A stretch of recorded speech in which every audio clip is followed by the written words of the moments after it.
إن الحمد لله نحمده ونستعينه ونستغفره ونعوذ بالله من شرور أنفسنا ومن سيئات أعمالنا من يهده الله فلا مضل له ومن يضلل فلا هادي له وأشهد أن لا إله إلا الله وحده لا شريك له وأشهد أن محمدا عبده ورسوله يا أيها الذين آمنوا اتقوا الله حق تقاته ولا تموتن إلا وأنتم مسلمون يا أيها الناس اتقوا ربكم الذي خلقكم من نفس واحدة وخلق منها زوجها وبث منهما رجالا كثيرا ونساء واتقوا الله الذي تساءلون به والأرحام إن الله كان عليكم رقيبا يا أيها الذين آمنوا اتقوا الله وقولوا قولا سديدا يصلح لكم أعمالكم ويغفر لكم ذنوبكم ومن يطع الله ورسوله فقد فاز فوزا عظيما أما بعد ألا وإن أصدق الحديث كتاب الله خير الهدي هدي محمد صلى الله عليه وسلم وشر الأمور محدثاتها وكل محدثة بدعة وكل بدعة ضلالة وكل ضلالة في النار.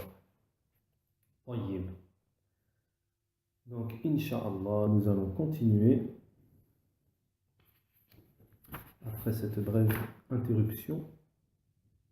Nous allons continuer dans notre lancée de l'apprentissage du tawhid, c'est-à-dire l'unicité d'Allah subhanahu wa ta'ala. Donc, nous étions arrivés à la leçon numéro 2, le chapitre numéro 2, c'est-à-dire les conditions de l'attestation qu'il n'y a de divinité digne d'adoration qu'Allah subhanahu wa ta'ala. Alors, par rapport au titre, on va donner une faïda. C'est une faïda qui est mentionnée, c'est-à-dire une parole profitable, un rappel qui est profitable. C'est une faïda qui est mentionnée dans le chapitre précédent, mais étant donné le titre, c'est bien de faire un petit rappel pour que nous-mêmes, par rapport à ce qu'on a assimilé et ce qu'on a étudié précédemment, on voit où on en est. Donc, le titre, leçon numéro 2, page 14, du livre Al-Qawl al-Mufid ala Adillati al-Tawhid, les conditions de l'attestation qu'il n'y a de divinité digne d'adoration qu'Allah, qu'il n'y a de divinité digne d'adoration qu'Allah. Donc, si on vous pose la question, quel est le sens de la ilaha illallah, vous devez répondre la ma'bouda bihaqqin illallah, pas d'adorer en vérité à part Allah. Et cet éclaircissement de dire en vérité, cet éclaircissement dans la shahada, de rajouter, de dire en vérité, si on vous demande le dalil, vous devez dire, dans le verset du Coran qui nous dit ذَلِكَ بِأَنَّ اللَّهَ هُوَ الْحَقِّ وَأَنَّ مَا يَدْعُونَ مِن دُونِهِ الْبَاطِلِ. Et c'est Allah, lui, la vraie divinité. Et ce qu'ils adorent en dehors d'Allah est faux, caduc, nul. Donc ça, c'est le dalil de cette formulation, le fait de dire bihaq, en vérité. Et il y a bien d'autres dalils, il y a même un dalil dans la langue arabe aussi, dans ce qu'on appelle la grammaire, al-nahu, il y a aussi un dalil. C'est parce que lorsqu'on dit la ilaha illallah, ça commence par la, on est bien d'accord. C'est un la nafiya, on dit dans le nahu, c'est-à-dire dans la conjugaison, dans la grammaire plutôt. On appelle ça la nafiya. Et ce la, qui est un la de négation, pour faire une négation, ce la, il a toujours besoin de ce qu'on appelle un khabar, une information. Il a toujours une information. Ça, c'est catégorique dans la langue arabe. Mais tantôt, les ulama, ils disent, tantôt son information, son info, elle peut être cachée, et tantôt, elle peut être apparente. Et là, dans la ilaha illallah, son info au la, elle est cachée et elle sous-entend bihaq. Donc ça, hein, c'est juste une faïda pour ceux qui veulent argumenter, parce que des fois, on va venir vous demander les preuves, mais d'où tu sors ça, bihaq? Nous, on connaît la ilaha illallah, d'où vous sortez ça, bihaq, etc. Et bien là, les gens de la sunna qui étudient la religion avec ses preuves, tout de suite, on a les preuves. Donc nous continuons. On avait commencé les conditions de la ilaha illallah. Donc les conditions de la ilaha illallah, la plupart des savants les ont fixées à 7 conditions. Maintenant, d'autres savants sont venus, et c'est le cas de l'auteur, de notre shir, ici, on a rajouté une 8e, qui est le fait de mécroire à tout ce qui est adoré en dehors d'Allah, au Tarout. On verra par la suite que le Tarout, c'est tout ce qui est adoré en dehors d'Allah subhanahu wa ta'ala. Donc nous avions commencé la première condition qui est la connaissance, comme il est cité dans le livre de l'auteur, la connaissance du sens de cette attestation avec la négation et l'affirmation qu'elle comprend, qui exclut l'ignorance. Donc on avait expliqué, on va faire un récapitulatif rapide, on avait expliqué dans le chapitre précédent, dans le sens de la ilaha illallah, que la ilaha illallah, l'attestation de la ilaha illallah, comme quoi il y a de divinité digne d'adoration qu'Allah subhanahu wa ta'ala, on avait expliqué qu'elle avait 2 piliers. Il y avait 2 piliers, le premier qui était une négation et le deuxième qui était une affirmation. On avait expliqué que la kalimat, la parole de la ilaha illallah, la shahadatu la ilaha illallah, elle est composée de 2 choses, d'une négation et d'une affirmation. La négation nafiyan jami'an ma yu'bad min dunillah, la négation de tout ce qui est adoré en dehors d'Allah subhanahu wa ta'ala, et l'affirmation de l'adoration d'Allah seul sans associé. Muthbitan ibadatullahi wahdahu la sharika lah. Donc, ici on nous dit dans la première condition, la connaissance du sens de cette attestation. Donc il faut connaître le sens de cette attestation avec la négation et l'affirmation. Pourquoi? Parce que si on n'a que l'affirmation, ce n'est pas suffisant. Et si on n'a que la négation, cela n'est pas suffisant. Elles sont indissociables. Un exemple, quelqu'un qui dit la ilaha illallah, mais qui fait du shirk. Donc le fait qu'ils disent la ilaha illallah, il affirme qu'Allah subhanahu wa ta'ala c'est une divinité, mais il ne l'adore pas, il ne rejette pas tout ce qui, il ne fait pas la négation, c'est-à-dire qu'il ne rejette pas tout ce qui est adoré en dehors d'Allah, puisqu'il adore avec Allah d'autres divinités. C'est un exemple. Il faut faire la négation de tout ce qui est adoré en dehors d'Allah pour que cette shahada, elle soit validée, elle soit crédible. La connaissance du sens de cette attestation avec la négation et l'affirmation qu'elle comprend qui exclut l'ignorance. Donc, les ulama nous disent, la première condition ici, on est dans la première condition de la ilaha illallah, c'est-à-dire la première condition qui vient valider le la ilaha illallah, c'est la connaissance. C'est la connaissance. Et les ulama nous disent, le contraire de la connaissance, c'est l'ignorance. Donc, la connaissance. Nous allons expliquer. Donc, Allah subhanahu wa ta'ala, le shir, l'auteur, nous apporte la première preuve, le premier dalil. Fa'alam annahu la ilaha illallah. Sache donc qu'en vérité, il n'y a de divinité digne d'adoration qu'Allah. On est bien d'accord. D'après Uthman ibn Affan, le prophète a dit, quiconque meurt en sachant qu'il n'y a de divinité digne d'adoration qu'Allah, la ilaha illallah, entrera au paradis. Donc, la première chose, c'est de connaître, d'apprendre qu'est-ce que c'est que, et qu'est-ce que ça veut dire la ilaha illallah. C'est la première chose. Pourquoi? Parce qu'on ne peut pas pratiquer quelque chose, mettre en pratique ou avoir une croyance de quelque chose sans la connaître. On est bien d'accord. On ne peut pas pratiquer ou connaître quelque chose ou avoir une croyance de quelque chose sans connaître réellement cette chose. On voit bien que dans le verset, Allah subhanahu wa ta'ala a utilisé fa'alam, sache. Donc qu'en vérité, il n'y a divinité digne d'adoration qu'Allah. On voit bien qu'Allah subhanahu wa ta'ala a utilisé ce qu'on appelle un verbe à l'impératif. Donc les savants, ils nous disent, lorsque Allah subhanahu wa ta'ala utilise un verbe à l'impératif, cela nous indique une obligation. Cela nous indique هذا فعل الأمر تدل على الوجوب. وجوب تعلم التوحيد على كل مسلم ومسلمة. Donc les savants ils nous disent ici le fait que Allah subhanahu wa ta'ala ait utilisé le verbe à l'impératif nous indique l'obligation d'apprendre le tawhid, l'unicité, pour tout musulman et musulmane.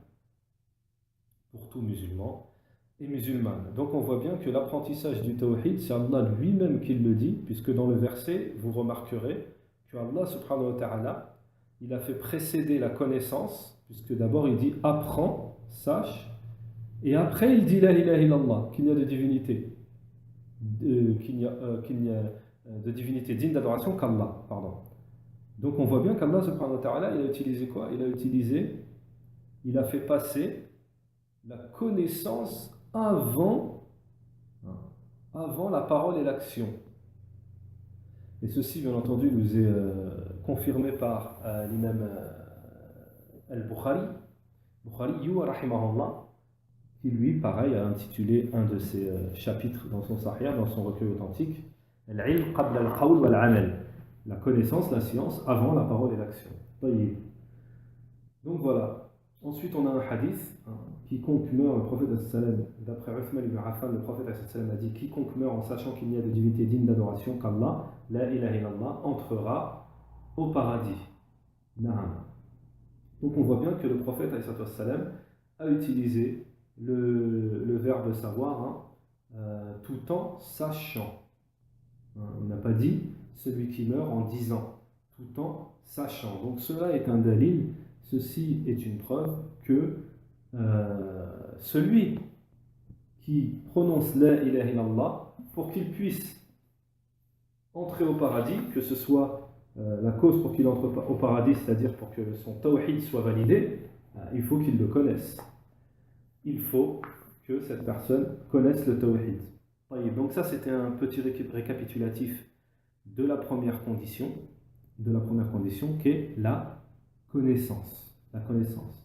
Et je l'ai dit à maintes reprises, et ceci est important, ceci est très important, surtout pour les débutants, et bien sûr pour tout le monde, toujours de rester dans la voie droite. Il faut savoir que le prophète, alayhi salatu wassalam, ce hadith que je vais citer est mentionné dans Al-Hadith al-Bukhari, dans Sahih al-Bukhari.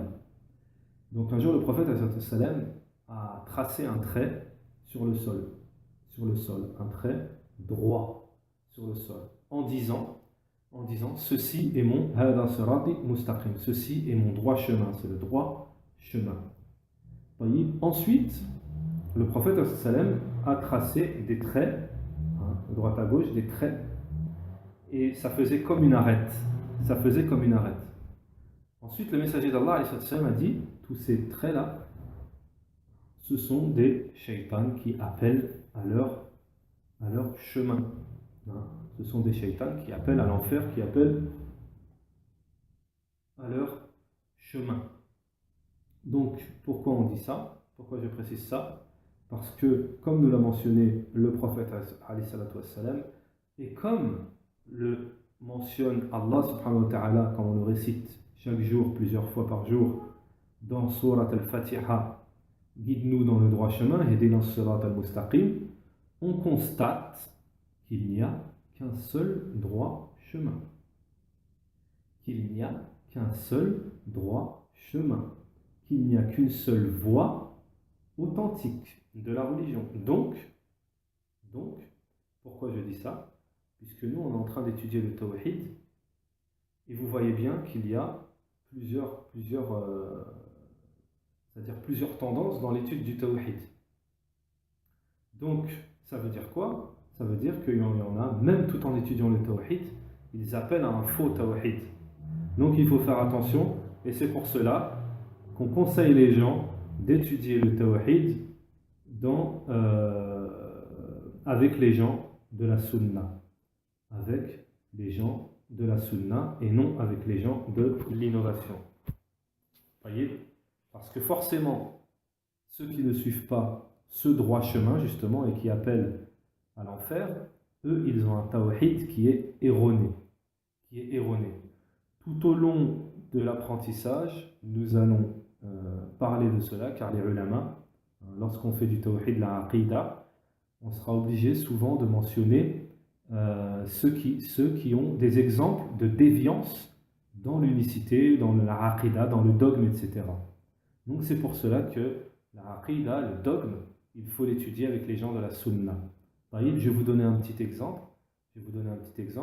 En ce qui concerne, par exemple, on ne va pas aller prendre la aqida, le dogme ou l'unicité chez les chiites. Étant donné que forcément, ils ont ce qu'on appelle une croyance, forcément une fausse croyance. Ce n'est pas la croyance qui amène au paradis. Donc voilà, c'était un tout petit exemple. On peut rentrer encore plus dans le détail. Je vous donne un exemple, c'est que par exemple, chez les gens de la sunna, le prophète a dit « N'insultez pas mes compagnons. » N'insultez pas mes compagnons. Lorsque vous allez étudier la aqida des chiites, eux, ils insultent les compagnons, ils insultent la famille du prophète, etc. Ils insultent Aïcha. Donc cela est connu. C'était juste un petit exemple, etc.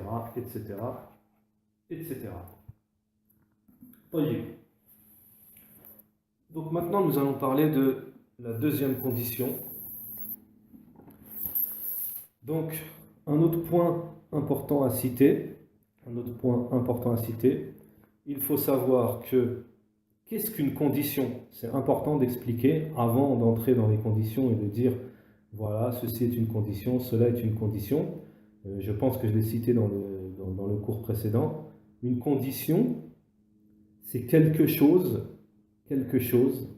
qui fait partie intégrante de la chose dans le sens où cette chose, si elle n'est pas présente, la chose en elle-même sera annulée, ne sera pas valide. Si, par exemple, on prend les conditions de la prière, si quelqu'un n'est pas en état de pureté lorsqu'il va accomplir la prière, l'état de pureté, est une condition de la prière, donc la prière ne sera pas valide. C'est un exemple. Voyez. Donc la deuxième condition,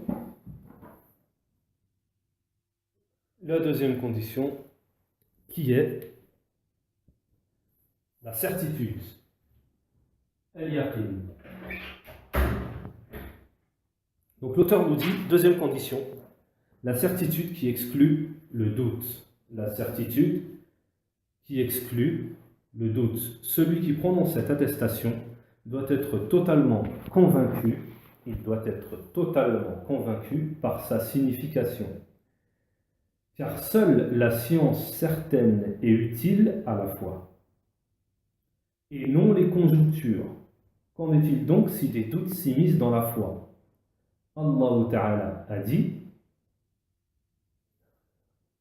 إنما المؤمنون الذين آمنوا بالله ورسوله ثم لم يرتابوا وجاهدوا بأموالهم وأنفسهم في سبيل الله أولئك هم الصادقون.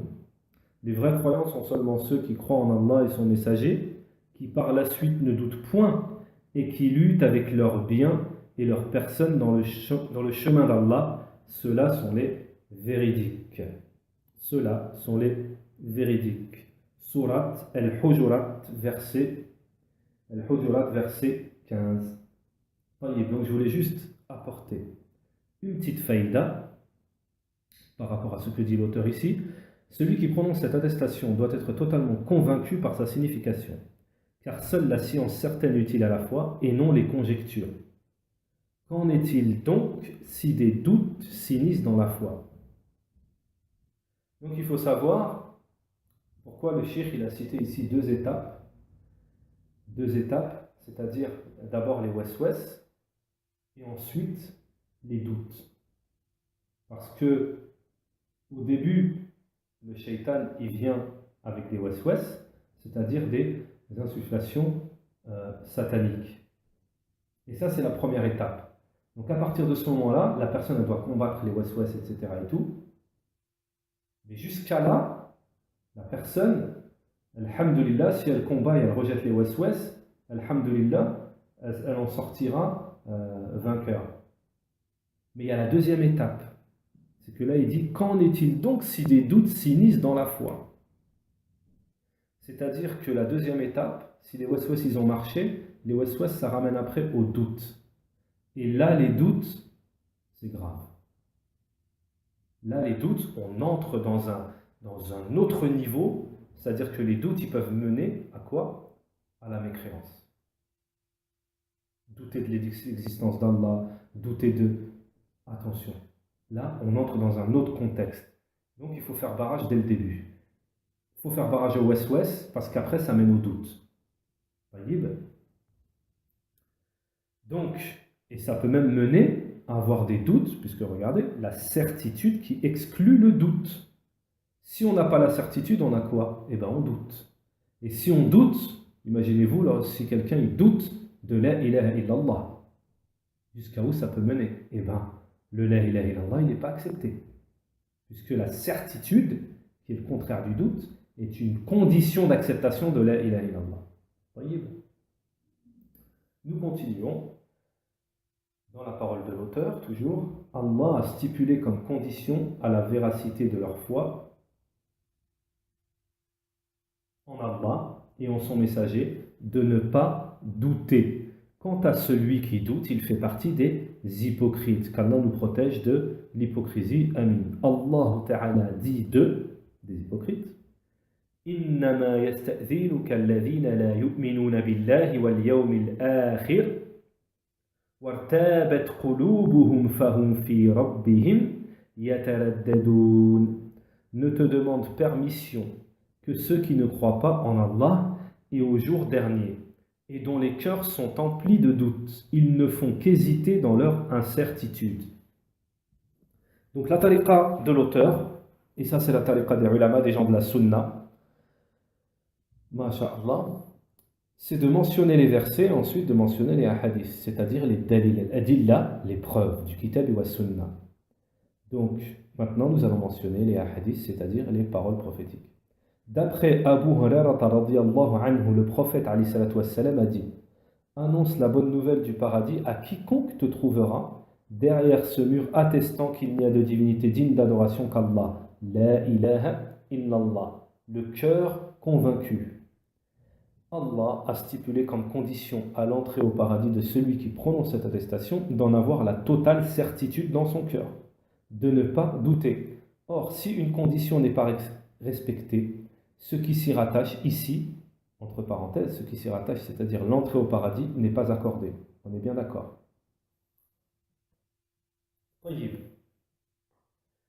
ثانيا اليقين. Donc, al-yaqin, la certitude. Les savants nous disent, et vous trouvez ça dans un livre qui s'appelle Qala fi lisan al-arab, al-yaqin, la certitude, c'est la connaissance qui dissipe le doute. C'est la connaissance, c'est dans la langue arabe ça. C'est la connaissance qui dissipe le doute. C'est la connaissance qui vient, c'est la connaissance qui dissipe le doute. Et c'est la concrétisation de la chose. Et c'est la concrétisation de la chose. C'est-à-dire que si on a la certitude, la chose va venir se concrétiser. C'est ça la certitude. Lorsqu'on est sûr de quelque chose, on va le concrétiser. Et la certitude, c'est quoi? C'est quelque chose qui vient annuler le doute. C'est quelque chose qui vient annuler le doute. Donc, comme nous a dit l'auteur au tout début, La certitude est le contraire, du doute. Donc il ne faut pas douter. وَالدَّلِيلُ قَوْلُهُ تَعَالَى. Donc on a déjà cité le dalil du Coran, le verset. Donc Allah subhanahu wa ta'ala a stipulé comme condition à la véracité de leur foi en Allah et en son messager de ne pas douter. Donc ça veut dire quoi? Ça veut dire que dans le premier verset que nous avons cité, la condition pour être croyant en Allah et son messager, c'est la certitude, c'est-à-dire de ne pas avoir de doute.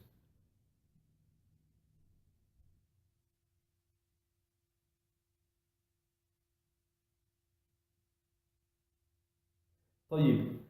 Donc on a une parole d'un savant ici, قال الشيخ حافظ الحكيمي. C'était un des grands savants parmi les anciens. فاشترط في دخول قائلها الجنة أن يكون مستيقنا بها قلبي غير شك فيها.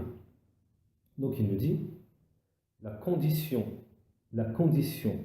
pour entrer, Allah subhanahu wa ta'ala il a mis une condition pour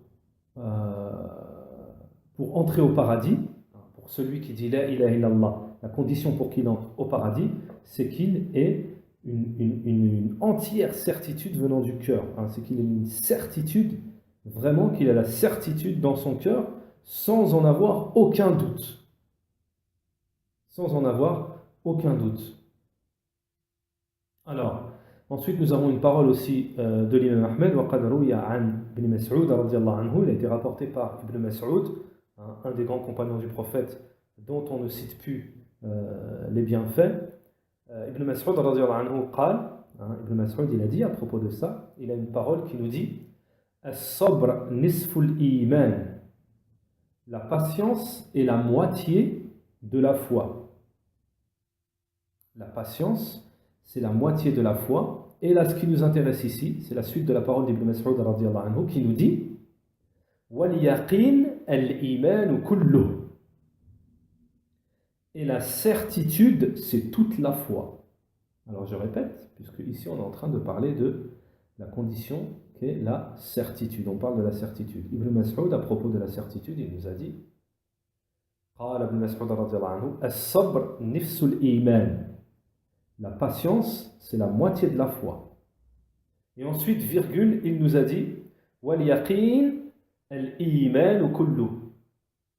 Et la certitude, c'est toute la foi.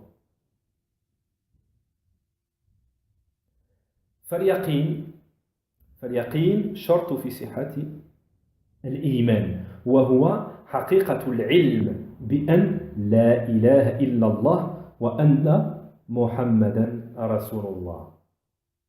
Donc ensuite, les savants nous disent al-yaqin,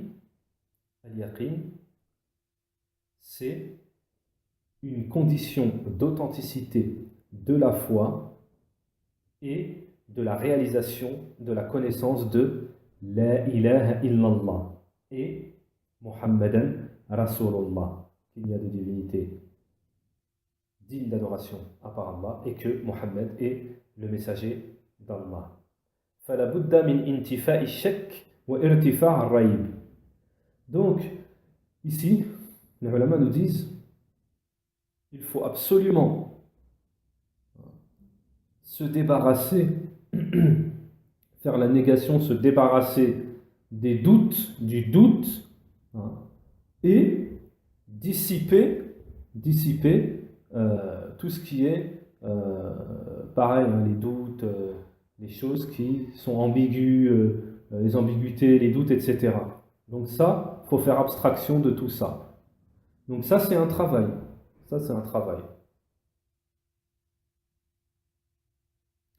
قال القرطبي رحمه الله في مفهوم على الصحيح مسلم باب لا يكفي مجرد تلفظ بشهادتين بل لابد من استيقان القلب.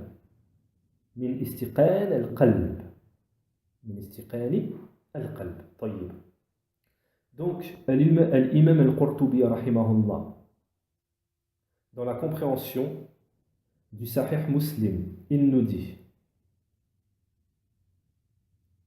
dans le chapitre, il n'est pas suffisant de prononcer l'attestation, c'est-à-dire la double attestation. La ilaha illallah, Muhammad Rasulullah. Mais il faut que le cœur en ait la certitude venant du cœur. La certitude venant du cœur. قال شيخ عبد الله بن جبرين رحمه الله من شروط لا إله إلا الله اليقين وضده. Dans les conditions de la ilaha illallah, parmi les conditions de la ilaha illallah, le shir, rahimahullah, il nous dit al-yaqin. Parmi les conditions de la ilaha illallah, il y a la certitude qui vient dissiper son contraire, dont le contraire est al-shak, c'est-à-dire le doute, c'est-à-dire qu'il faut bloquer, il faut s'arrêter à tout ce qui est les mauvaises pensées et les doutes, les conjectures, etc. والمعنى أن من أتى بشهادة فلا بد أن يوقن بقلبه. Donc le cheikh il nous dit, c'est-à-dire que celui qui vient prononcer, dire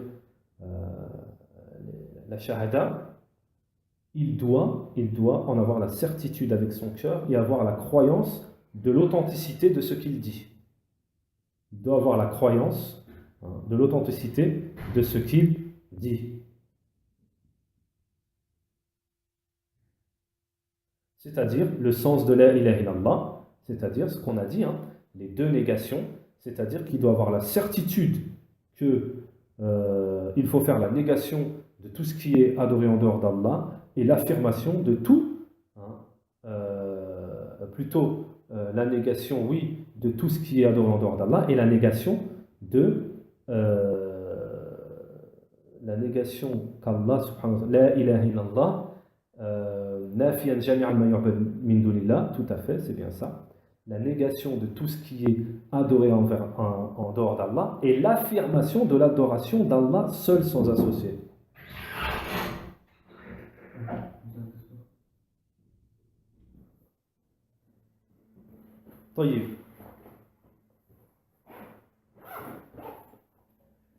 Donc, il faut avoir, lorsque l'on dit,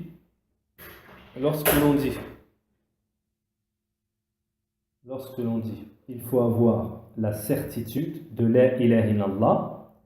Les ulama nous expliquent qu'il faut avoir la certitude de ce qui est compris, de ce qu'englobe et de ce qu'implique la ilaha illallah.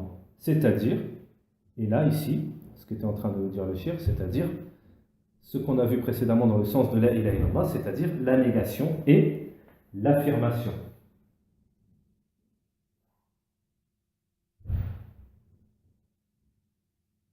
Alors les ulama nous disent, à partir du moment où les doutes viennent s'initier dans cette shahada, à partir du moment où il y a des doutes qui viennent s'initier dans la shahada,